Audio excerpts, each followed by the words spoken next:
जीवन में तकलीफ उसी को आती है जो हमेशा जवाबदारी उठाने को तैयार रहते हैं, और जवाबदारी लेने वाले कभी हारते नहीं।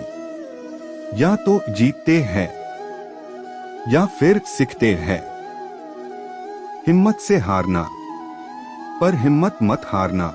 बहुत पुरानी बात है। एक जंगल में एक गुरुकुल था जिसमें बहुत सारे बच्चे पढ़ने आते थे। एक बात की बात है, गुरुजी सभी विद्यार्थियों को पढ़ा रहे थे, मगर एक विद्यार्थी ऐसा था जिसे बार बार समझाने पर भी समझ में नहीं आ रहा था।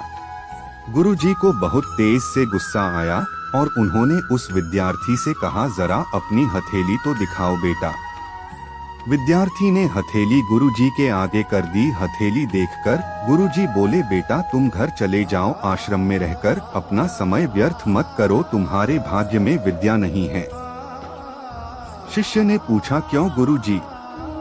गुरुजी ने कहा, तुम्हारे हाथ में विद्या की रेखा नहीं है।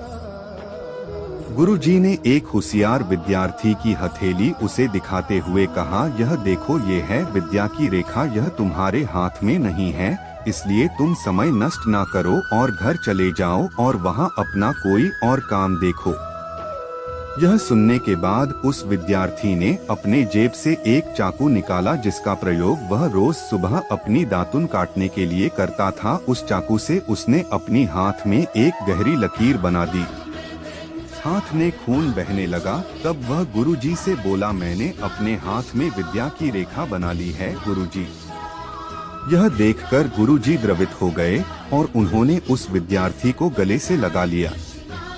गुरुजी बोले, बेटा तुम्हें विद्या सीखने से कोई ताकत नहीं रोक सकती है। दृढ़ निश्चय और परिश्रम हाथ की रेखाओं को ही बदल देती है।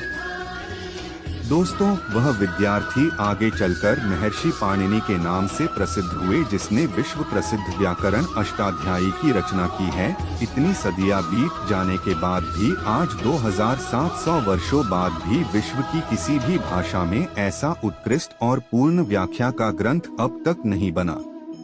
तो दोस्तों, इस कहानी की शिक्षा ये है कि लोग चाहे जो भी बोले, हम हर एक को गलत साबित करते हुए अपनी लगन और कठिन परिश्रम के दम पर जो चाहे वो सब कुछ हासिल कर सकते हैं।